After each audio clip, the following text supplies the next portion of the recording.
Hello everybody, si Yang Constantino po ito.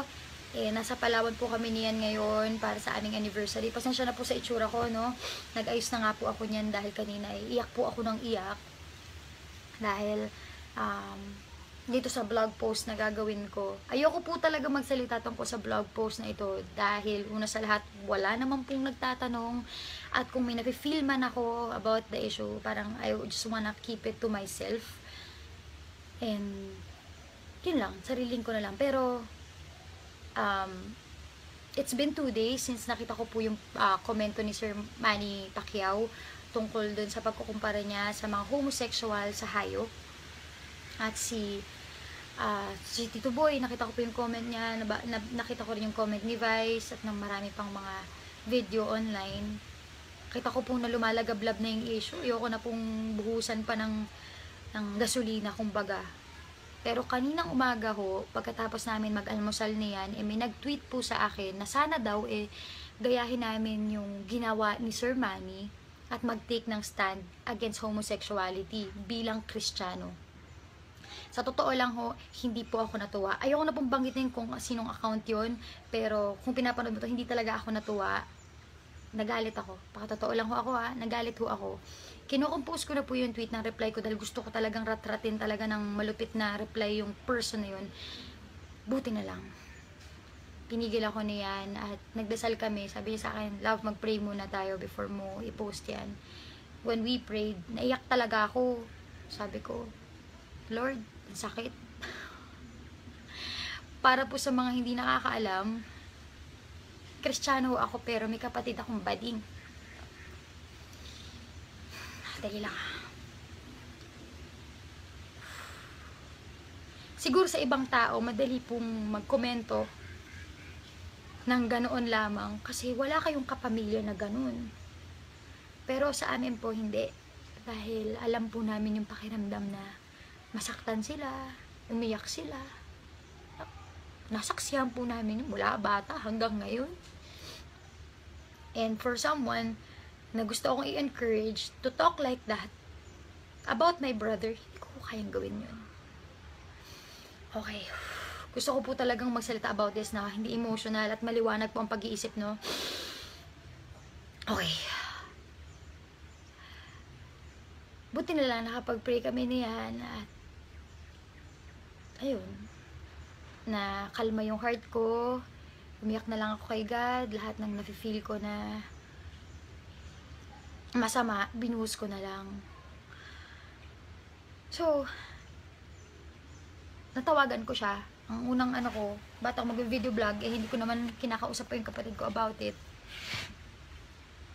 Hindi ko siya tinawagan ng nakaraan dahil alam ko na pareho kaming emotional, baka mag self-pity party lang kaming dalawa. So, I talked to him. And sabi ko, nakita mo na ba yung issue? Sabi niya, oo, napanood niya na raw yung sinabi ni Sir Manny Pacquiao at nasaktan siya. Sabi ko na nga ba, masasaktan siya eh. Ano po yung ginawa ko? Humingi ako ng tawad. Nakakatawa yung kapatid ko, sabi niya, bakit si Manny Pacquiao ba? Bakit humingi ka ng tawad?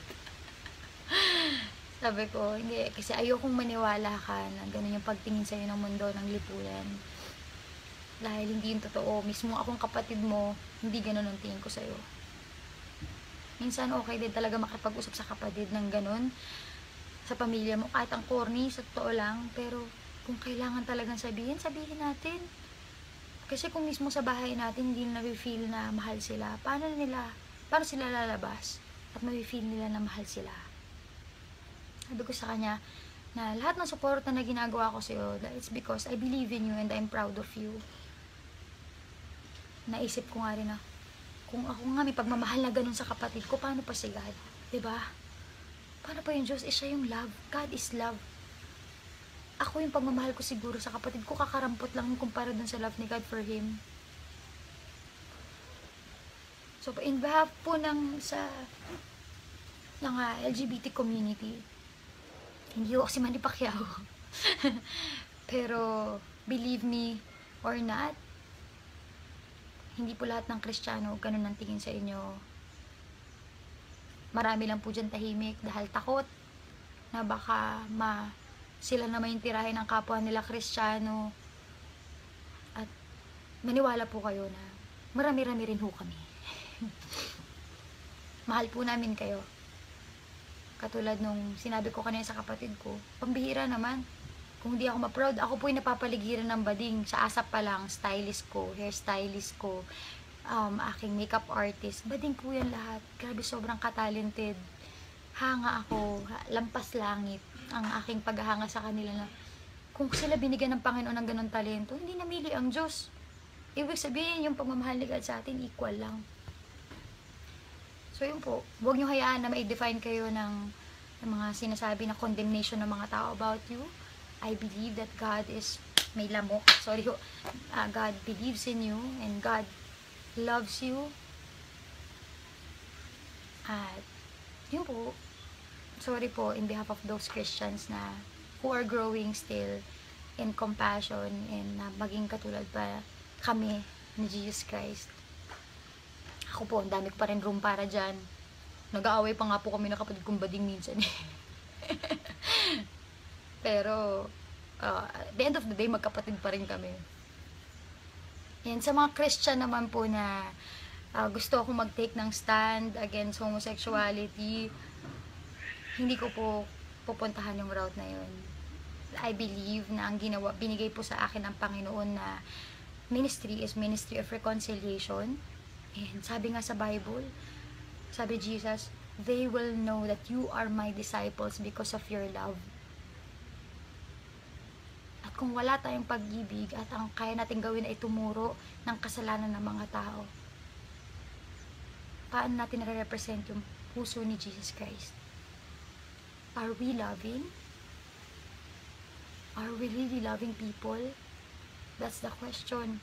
I'm not saying this dahil perfect po ako ha. Gusto ko rin po sa heart ko, yung motive ko sa lahat ng ginagawa ko, I love. Hindi mangot siya, hindi manakit.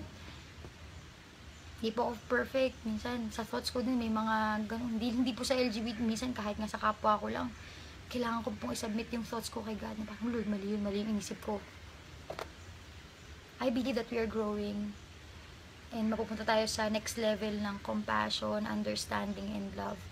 What the enemy meant for evil, gawan tayo ng division, God can use it for the good.